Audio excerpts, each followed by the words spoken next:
Hello and welcome to Stories of Scotland. Swinging my arms and legs rapidly in the middle of a gay Gordon's, it's Jenny. And stripping the willow, it's Annie. Put the clothes back on that tree.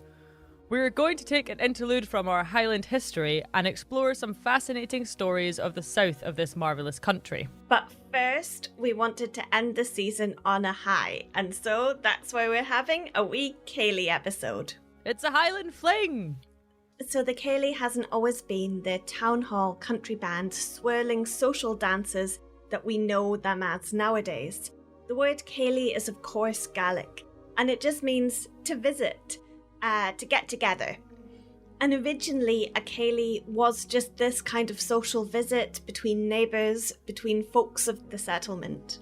It was where folk would gossip and catch up with local happenings. They'd bring something to drink and pass around, or maybe something to keep the fire roaring in the Cèilidh house. As the night progressed, storytelling and ballad singing would no doubt begin. And it's between the walls of the Cèilidh house that oral traditions were passed, creating a chain through time, each retelling a new link. It feels like our podcast is just always circling back to traditional storytelling. Well, I mean, it is in the name, Annie. We are Stories of Scotland. We can't not cover the storytellers of Scotland, which is why I have been saying for a while now that we should start a spin-off show with the name Peatbogs of Scotland, so we can delve into our naturally squelchy habitat. I feel like you have an excellent spin-off show there, Jenny. I've definitely accidentally delved knee-deep into one too many peatbogs in my time. However, to get us into the spinning spirit of the old-fashioned Cèilidh, I found a lovely way for us to begin. Is it this extract from the Northern Chronicle for the north of Scotland published in 1908? Yes, Jenny. How did you know? Scripting! This is an article written by Marion Reisebilder, which I believe to be a pseudonym because Reisebilder directly translates to travel photographs in German. But we do know that Marion Travel Photographs was a native Gaelic speaker, partly because I've seen her unusual name pop up in a review of the Mod, which is the big Gaelic event of the year. So let's have a listen to what Marion Travel Photographs has to say about Cèilidhs. Why travel photographs? Why? Why pick that as a pseudonym? There's a German book of travel photographs that she may have read.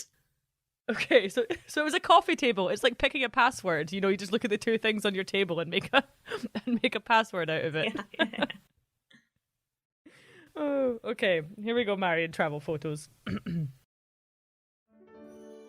As my eyes mechanically traced the letters of the word Cèilidh in the yellowish red embers of the peat fire, my mind went swiftly back to the days that were, and never shall be again.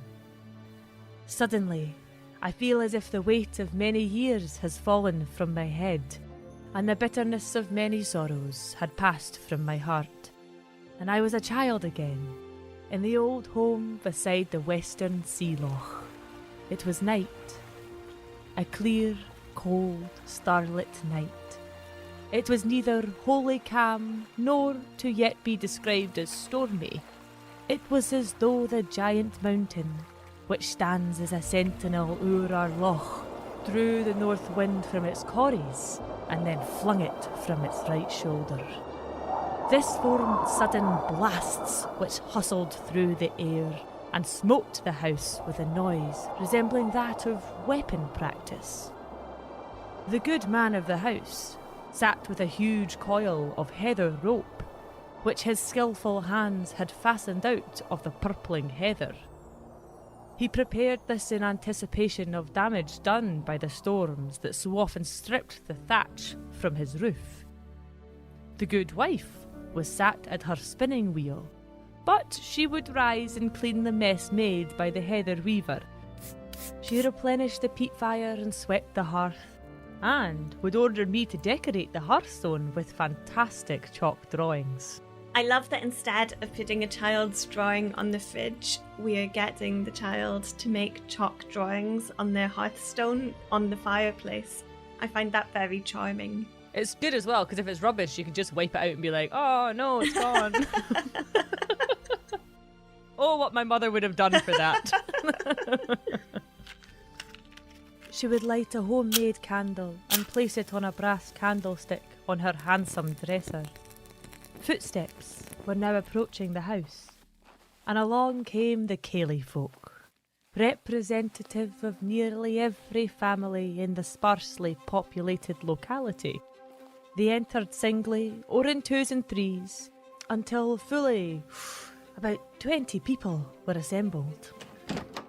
The crofter came in with the tradesman, the schoolmaster came in with the merchant. From the big house came Mr. Archie and Mr. Allen, the sons of the laird, who, like his ancestors, lived on the most friendly terms with the clansmen and tenants. Frank and unassuming in manner, these two young men were as modest in personality as they were handsome, and their presence at the Cèilidh added to the pleasure of the others present. Annie, I think our wee Marion has a crush on the laird's son. I mean, she doesn't give anyone else a name, but is giving these airs and graces to the laird's sons. Oh, we had the finest and highest quality eviction notices of everybody in the Highlands. Oh, Jenny, we can't joke about the clearances. Watch me. It's difficult to say at what precise moment the business of the Cèilidh began, for there was no programme. The weather, of course, was discussed, and much weather lore was recited and examined. Annie, I would love if every boring British weather conversation that happens nowadays also was followed up with some cool, intense weather lore. It would make it so much more exciting to discuss the weather with your colleagues. Not enough importance is given nowadays to how the habits of geese predict wind flow patterns. If conversation became too general, then a warning cough would be issued from Alistair Ban. He was allocated the seat of honour beneath the crowstone, which is our Gaelic for a small lamp. Upon his dignified cough, our chatter was reduced to silence. You see, some days previously, Alistair received a weekly newspaper, which he had carefully studied, and now brought with him to the Cèilidh, holding this ancient and battered-looking paper in his hand. He assured us that though Alba enjoyed peace and security, it was not so in the countries beyond Russia. I don't understand how the paper that he received just a few days ago is suddenly ancient and battered, because it seems quite contradictory. But I do love that one person has received the newspaper and read it thoroughly in preparation for the village Cèilidh. I think this is very endearing. Imagine having the weather delivered via lore and the modern news delivered through Cèilidh. It would be so much more fun. Old Angus has the village TikTok and he keeps everyone up to date with all the dances, and herself, Mary from the dairy, has the village Twitter, and she just keeps getting in fights with people about traditional cheese making techniques. Oh, Mary. Maybe she's turning up some trouble. So let's get back to Alistair and his newspaper. With bated breath, we listened as he told, in rich idiomatic Gaelic, and with fiery eloquence of battles fought, towns stormed, murders committed, and vessels shipwrecked. The orthography of the places where these dire events occurred must have run into 7 or 8 syllables according to our mentor's pronunciation. Annie, it's like when I try to say Worcestershire sauce. I can't do it. The English place names just don't make any sense. No, they aren't nice and simple like our Gaelic Highland towns. Such as Angeriston or Acklety-Buie. Anyway, passing from tales of destruction to those of salvation, Alistair described miraculous cures effected on perfectly hopeless cases by means of a medicine which must, I think, have been the moly of the ancients. Alas, we had no diseases, but being robustly healthy and no by any means beyond the healing skill of our doctor, we felt that the moly was no for us. So, moly is a magical herb named in the ancient Greek epic, the Odyssey, which is meant to protect you from evil wizardry, Jenny. It sounds like something our teachers used to warn us about in school. But this is Marion talking about her childhood, so it's probably the late 1800s, which do see many medical advancements that would be coming to the UK. So I love the image of an area of rural folks coming together to discuss these advancements that they've seen in the paper. And attributing them to ancient Greek mythology. Fantastic. Now, the Cèilidh now glided easily and naturally to the singing o' songs, in the chorus of which all joined heartily. When the singing was done, a very intelligent discussion ensued regarding the merits of different poets. An impromptu dance naturally followed the singing, which was supplied by Neil Bake on the trump or the mouth harp, and by one of the others singing. They would be singing in Porth Dabiel. This is a traditional Gaelic mouth music. It's absolutely stunningly beautiful. Ye olde beatboxing. Perfect time was kept by the dancers. The light, rhythmic footbeat was so clean and so different from the saunchy and scuffling of modern dance. I seem to hear and see it all now. Physically exhausted, the dancers would sit down, and with closed eyes and bent brows, they gave themselves the task of solving riddles. Then followed tales of ghosts, fairies, water kelpies, during the recital of which I kept close to Mr. Archie, whom all of the children adored. It's the Laird's son again. Aww. I revelled in the stories, which nevertheless made my flesh creep. A chorus of good nights came from all, a hearty kiss for me from Mr. Archie, and the Cèilidh is over. Yes, the Cèilidh is over, and most of those who composed it have passed through the darkness to the sunlight on the other side, and we who remain are scattered far and wide. And it may be that none of us shall see that lovely western Ceilidh evermore. The bud come back to summer, and the blossom to the bee, but I'll go back, oh never, to my ain country. Oh, there's a sadness in this, isn't there? A loss that over 100 years ago, Marion felt that the traditional Cèilidh was already a thing of the past.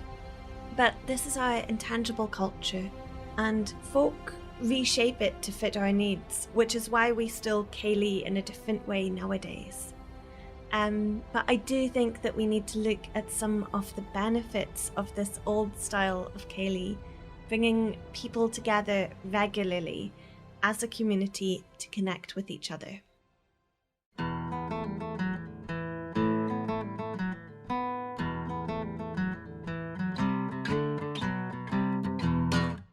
So the Cèilidh houses could be in a blacksmith's workshop or the local mill, when the workers had finished up for the day, that is.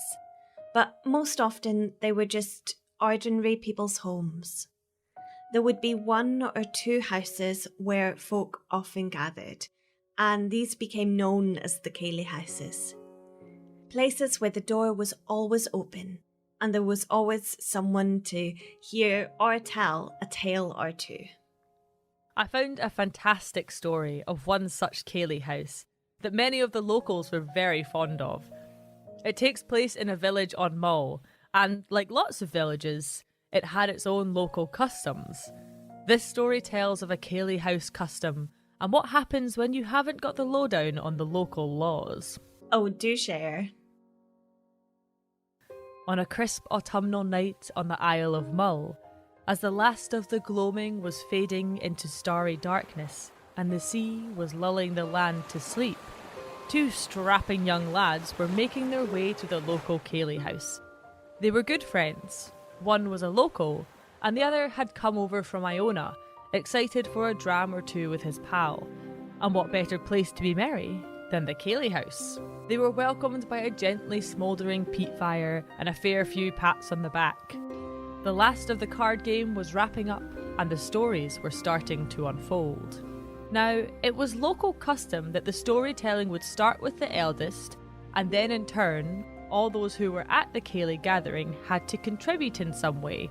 A song, a riddle, a half-baked stand-up set, or a good old-fashioned story. Any would do. But as the turn of the young visitor came around, he found his mouth dry and his mind empty. He had not one tale to tell. He had sat and listened to the stories of honour, magic, love and sorrow, but he had nothing to give in return. Not even his granny's best scone recipe. Not even the scones, Annie. And so the folk in the Cèilidh house grumbled and mumbled, and a few even got a little heated, when the young lad got so flustered and some men so angry the house owner stepped in. He was a short man with a small left eye and a face that could crack a walnut. He suggested that the lad take a step outside, go to the byre, that's a cowshed, and get a piece of turf, and stick this piece of turf in the wall outside as there was a draught coming through, rustling his eyebrows. Happy to have an excuse to leave for a minute and gather his thoughts, the lad upped and headed to the byre. But as he was on his way there, he noticed a boat out at sea that looked to be in some serious trouble. The wind had picked up, and the boat was being blown dangerously close to some dark and ominous rocks. And so the young lad ran down to the shore, hopped into a wee rowing boat, and began rowing as fast as he could out to the distressed boat. But the wind was too strong for him, and his boat too small, and despite his best efforts, he was dragged off course. Very off course. For soon the shores of Mull were dots in the distance. Exhausted from his frantic rowing, he fell asleep, and when he awoke, he wasn't in Mull anymore. He wasn't even in Scotland. His wee boat had been carried all the way to a tiny beach in Ireland.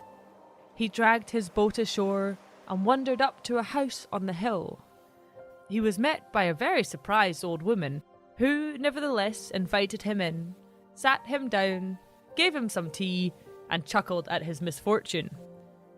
Her daughter came home and they were introduced. The two lived alone. The old lady's husband and the girl's father had died not a year ago. He had been a fisherman, but now his boat lay idle, gathering sand and hermit crabs on the beach. Our young lad found he quite liked it there. He liked the old lady, and he was very fond of her daughter, and it turns out that she was fond of him too. And what started as a surprise holiday fling turned into a deep and loving relationship. Soon he took up her father's boat and began fishing, and within the year she was pregnant. Oh, wee babbies. Our lad was happier than he'd ever been. A wee girl was born to the couple, and they called her Iona, after her father's distant home. She grew up to be a cheeky toddler, and soon had 2 more siblings to play with. One day, as the summer season was turning and Beltane approached, our happy father set out to go fishing. Only the wind picked up as he sailed further out, and before he knew it, he was no longer able to sail at all, but was being blown against his will, blown all the way back to Scotland. By the time he was carried into a bay, it was dark and cold, and he recognised the spot immediately. He put down his anchor and made his way on land, and up to the Cèilidh house, where the peat smoke rose gently into the night. Upon entering, he saw each man that had been there on the night of his disappearance, each in the same spot as before, and not a day older. Astonished at what he was seeing, He blurted out the whole tale that had taken him to Ireland, taken years from his life, yet given him the deepest love possible and 3 beautiful bairns. Well, the walnut-cracking faced man explained, at least you've got a story to tell now. The folk in the Cèilidh house began laughing and cheering at the lad's tale, but the walnut man hushed them and said that magic had been out the night and that the lad had been under a spell. In disbelief, our lad ran out to see if his boat was still tethered, but there was nothing there. That's dreadful. What about his lovely Irish wife and her children? Was it all a spell? Alas, Annie, it was. It was rumoured that the walnut man was involved with evil magic and had been having some fun with the young outsider. This seems like a particularly cruel way to teach someone about a local custom, and it also does not seem to be in the spirit of Cèilidhs. Yes, it's a little harsh. I'll agree with you there, it's a little harsh. But it does go to show just how seriously the rules of the Cèilidh house were taken. No. There's a big difference between turning up to someone's house without a story and then getting swept away for years to start a magical family that's then seized away from you. I mean, the Cèilidh crime does not fit the evil wizard punishment.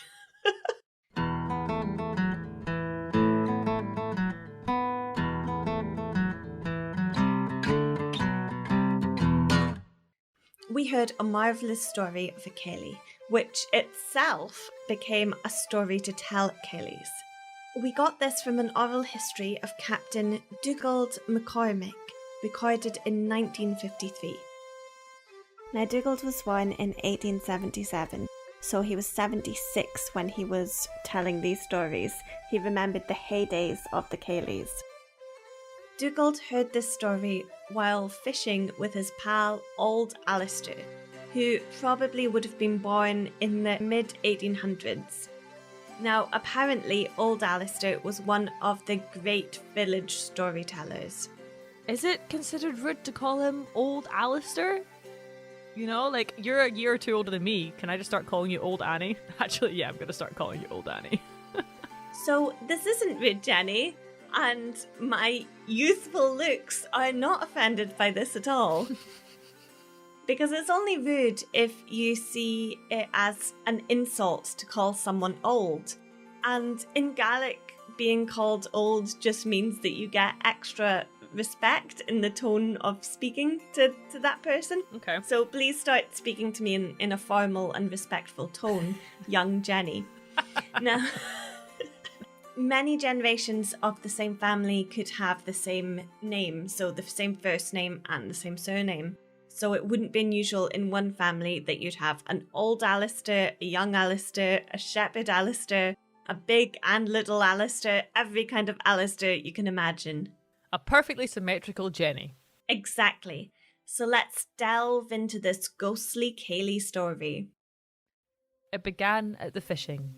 Between baiting lines and hoping for a big, fat, juicy trout, Alistair turned to Dugald and asked, "Do you believe in ghosts?"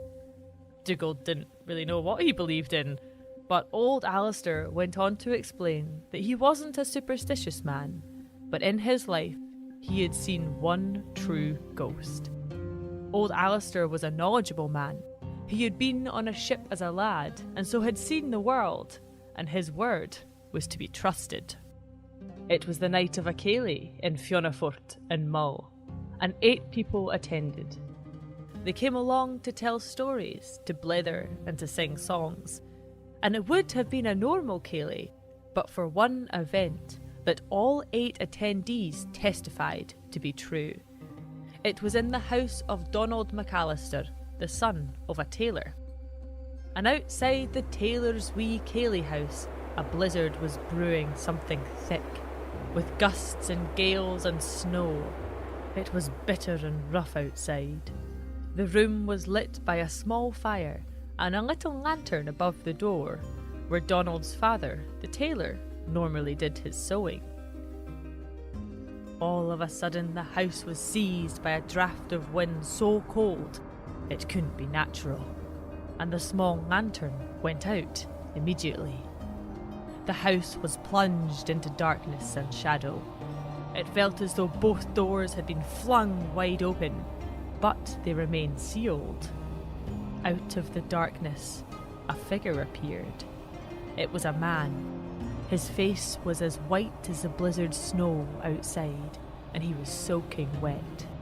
Water was streaming off every part of him, as though he had just been washed out of the rough sea itself. A woman at the Cèilidh spoke up after a few moments of shock, and calmly asked, "Friend, will you not come in and show us your face? You are so wet, you must be freezing." But the drenched dripping of the man didn't look like rain or snow. Water was coming off him in something close to waves. He turned to Peggy, as though confused by her kindness. It had been a long time since he had seen another person, and her cheeks were so rosy and pink. "Oh," said the mysterious stranger, "there is no snow where I am. But if you go over to the white shore of the Isle of Cèilidh, you will find me there. The bandage that was on my thumb is just about 3 feet from my head." With this, the strange figure vanished.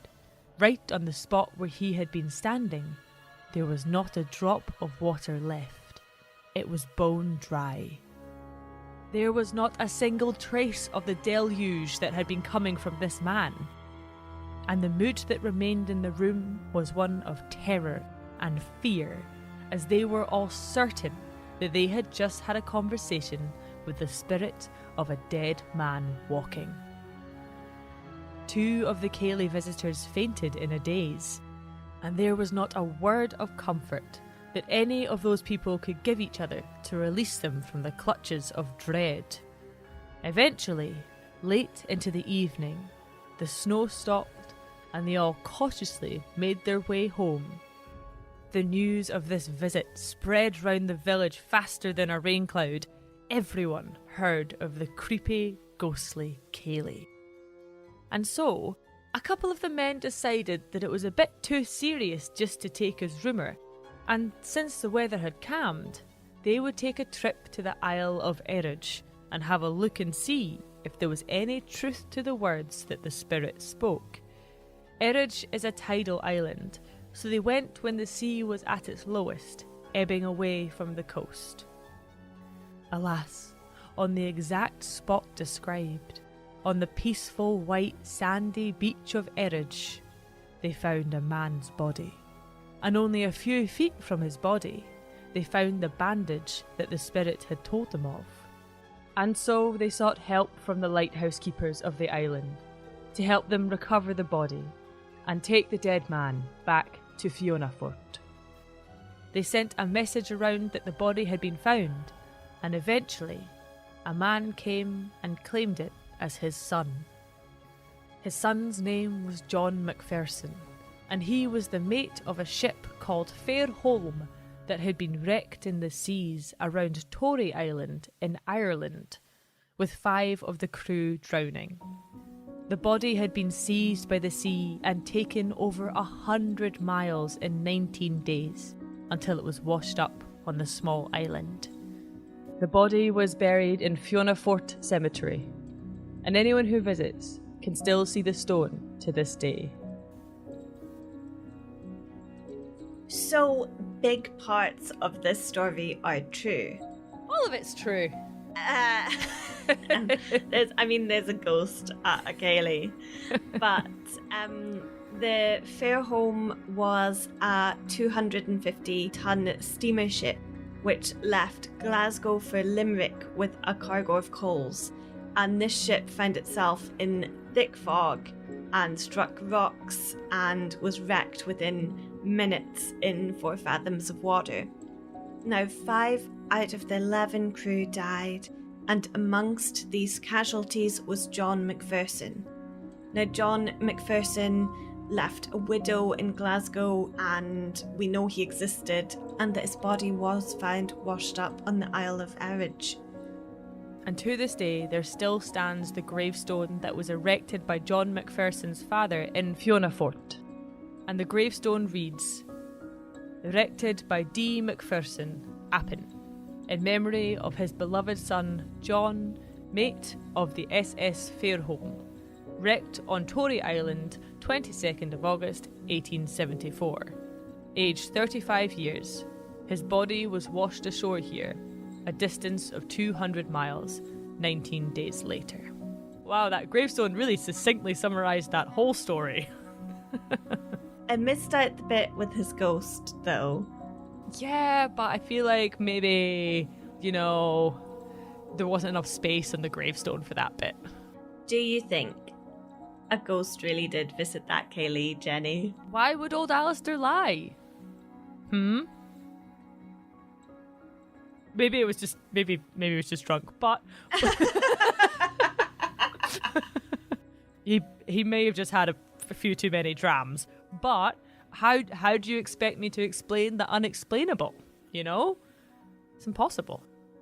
You know what I find really confusing about this story isn't that a ghost appeared at the Cèilidh. It's that this ghost only gives a very short speech, and he chooses to tell the Cèilidh goers where to find his body, which is a sensible thing to do. You want your body to be buried properly so that your spirit is free. Mm-hmm. But then you also tell them about the bandage on your thumb. 50-50. He's halfway, that's a fair amount. There's no tell my wife I love her.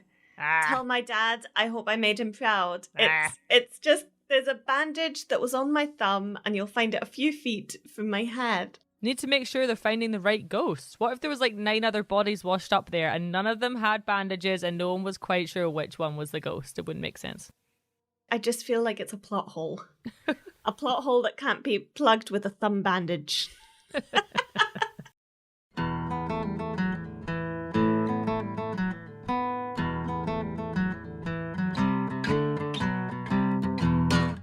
Nowadays, the word Cèilidh isn't so much associated with a good chin wag round at your pal's house and spectres haunting you in the night, but more with village halls and accordions and, of course, spinning wildly in circles on the edge of control. The modern Cèilidh has its roots in the Gaelic Cèilidh house, but over time it has grown out of the evening social event that we've just discussed and into an equally sociable but much more dancey occasion. So at the Cèilidhs that you and I are familiar with, Jenny, the dances that we do are Scottish country dancing. Scottish country dancing is different from Highland dancing, if anyone's got their Highland fling in their head now. So Highland dancing is usually a solo dance, though they do have some reels, and the dancers bounce on the balls of their feet, and it's absolutely mesmerising to watch. And like I just said, the Highland fling is a Scottish Highland dance and is a wonderful example of the stamina, strength and agility required by these dancers. And there's also sword dancing, which again is not Scottish country dancing, but an incredible physical feat that is amazing to watch. I will admit, I did go down a bit of a YouTube rabbit hole with this one, and I was mainly in it for the calves, and I am this close to buying some swords to get bouncing over in my back garden. What's stopping you, Jenny? A deep fear of paper cuts. Anyone listening, please hound Jenny on social media to take up sword dancing. So sword dancing and the Highland fling are both types of Highland dancing. But there's no rock, paper or swords necessary for Cèilidh dancing that takes place nowadays. So the most common Cèilidh dances are those done in pairs or in little groups. Many of the dances are progressive, which means you have a lead dancer and a follower, and the follower moves on after the step routine has been completed and then continues to complete it with the next lead dancer along, so on and so on. So you get to dance with absolutely everyone in the room, which I think is absolutely marvellous, especially if you start off dancing with someone you don't really like. Oh, it's such fun thinking about it, Jenny. I can't wait until we can go to a big sweaty Cèilidh again. I know. What's your favourite Cèilidh dance, Annie? This is a tough one. I absolutely adore the Gay Gardens. And especially because Gay Gardens was once a crossword puzzle answer, and I managed to get it. And I was proud. It was a really hard crossword. Such an Annie answer. It's not about the dance, it's about the fact that I got a crossword puzzle correct about it 7 years ago. Yeah, it would have been about 7 years ago. But one of my all-time favourite Cèilidh dances is the Cumberland Square 8, or as I like to call it, helicopter legs. Because you can get lifted up and twirled around, and along with the person opposite you who's also getting lifted up, your legs swing like a helicopter blade going round and round, and it's a dangerous dance. It's one of those ones that you maybe old Annie's too old for it nowadays. I think it's one of those ones where you want to wear your shin guards to the Cèilidh. Oh yeah, 100%. What's your favourite Cèilidh dance, Jenny? Ooh, it's got to be the Dashing White Sergeant or Strip the Willow. I love the big group ones, and I also love when there's loads and loads of spinning and twirling. And it's funny because my first experience of Cèilidh dancing was actually social dancing in school. Yes, the evolution of the Cèilidh. It moved out of the Cèilidh houses and into the Cèilidh Hall, and then into all of our school gym halls. If you went to school in Scotland, you will know what we're talking about. In America, they have like a yearly disco, but in Scotland, we have yearly dances. And at these dances, we wouldn't disco dance, but Cèilidh dance. So for a few weeks before the dance each year, instead of PE or gym class, we'd have social dancing. And at first, we would all sort of dread it and be shy and nervous. All the lads would be on one side of the cold gym hall and all the lassies on the other side. And we'd be told to go and find ourselves a partner. And you had better find a partner fast, or you'd be paired up with one of the embarrassingly enthusiastic PE teachers, and that was just social dancing suicide. But once the initial teenage awkwardness was over with, it was so much fun. All the young boys would be showing off their strength by spinning the girls round as hard as they could, and then we'd just be shocking them by giving the exact same back until the whole hall was properly flying. Everyone always missed social dancing once we went back to regular gym classes. Surely you only get one PE teacher at a time, Jenny. Wait, so it would be the whole year? So there'd be like 100 of us, and then there'd be like maybe 2 or 3 PE teachers, I think. Wow. Yeah. Wow. Yeah. Private school. No, there was an uneven number of boys and girls in my class at school. So there'd be some of the boys would just take on the roles of the dancer following, which I think is traditionally the role that the woman plays in the dance. But it reminds me of Strictly Come Dancing this year, where there's 2 men dancing together, and it's like we were doing this in the school hall for years. Oh, absolutely. Like, I feel although it would usually be the man being the lead and the woman the follower, if you go to any Cèilidh nowadays, an eye is not batted if there's a same-sex couple dancing around. It's great. Yes, I think that a good Cèilidh dancer should be able to dance in either position, because you never know what the makeup of the occasion is going to be. And I absolutely adored Cèilidh dancing in school, because it wasn't like football or basketball. It wasn't competitive, and it felt like everyone could be included, and it just had a different spirit to the rest of PE. Absolutely. And now that I think about it, actually, and I have talked about this before on some episodes, but I grew up in the Central Belt, where Highland culture is pretty distant and unknown. And actually learning these dances at our school and going to the Cèilidhs, this was the first and really only connection I had to the Highlands growing up. So I'm really, really glad that it's a thing, despite how awkward and teenagey it can feel. I'm so glad that we're taught them and that they're still taught in schools all over Scotland. And I grew out of my teenage angst. And I absolutely love Cèilidh dancing and Cèilidhs nowadays. I think the form of Cèilidh dancing that we do nowadays is actually quite an international affair. I think the dances that we're doing were inspired by country dancing across the globe. cool. It's a big melting pot of fun dances.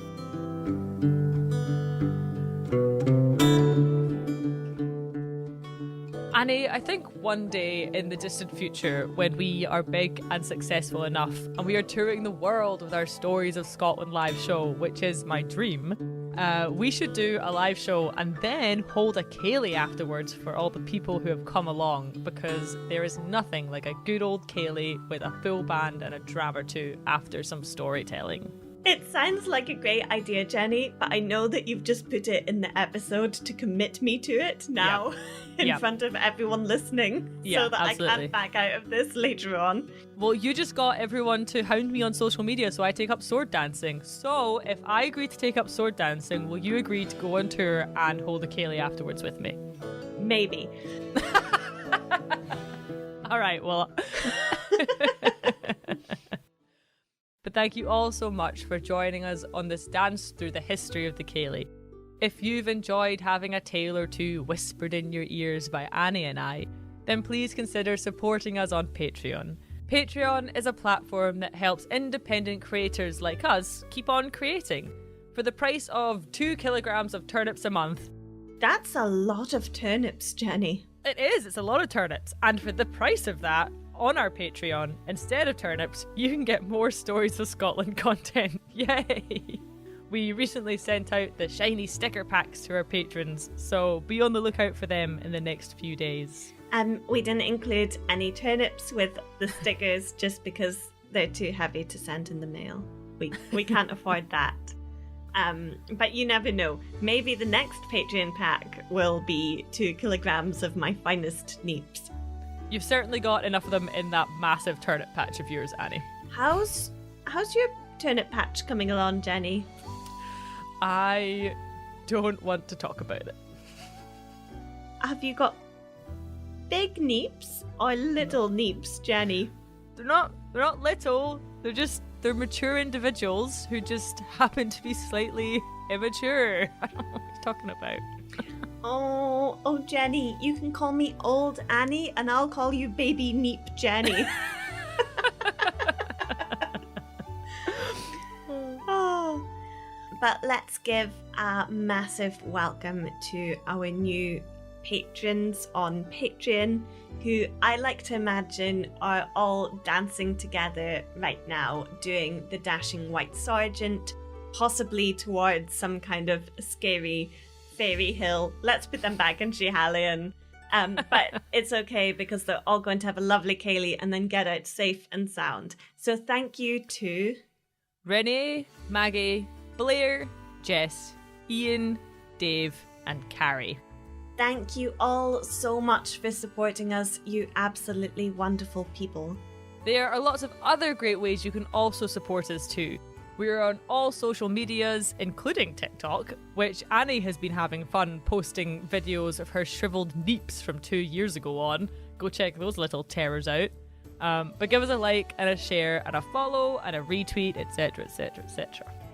You can also subscribe to our podcast on Apple Podcasts and review us. We absolutely love reading your reviews, and we do read all of them. And there are some lovely long messages.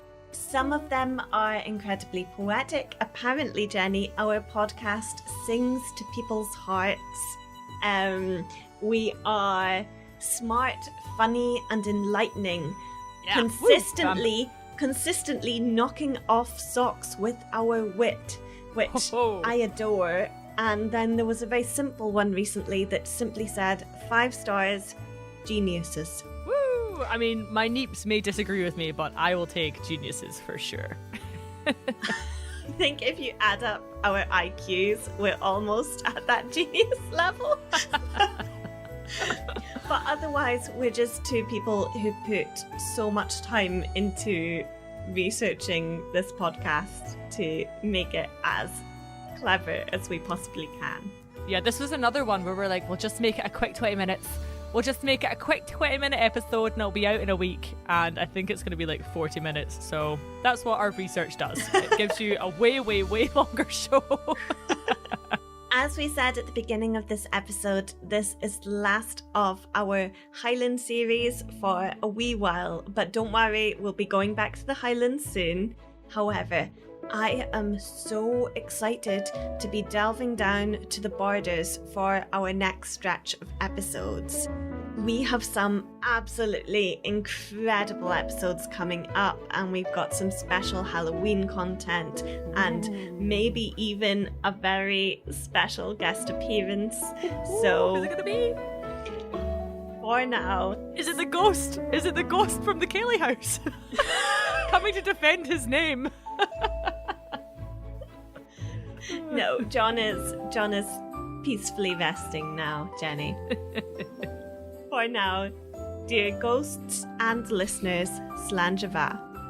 Slanjava. It's a bit ironic saying, cheers to your health to a ghost, isn't it? Well, to be fair, it's not going to get any worse for them, is it?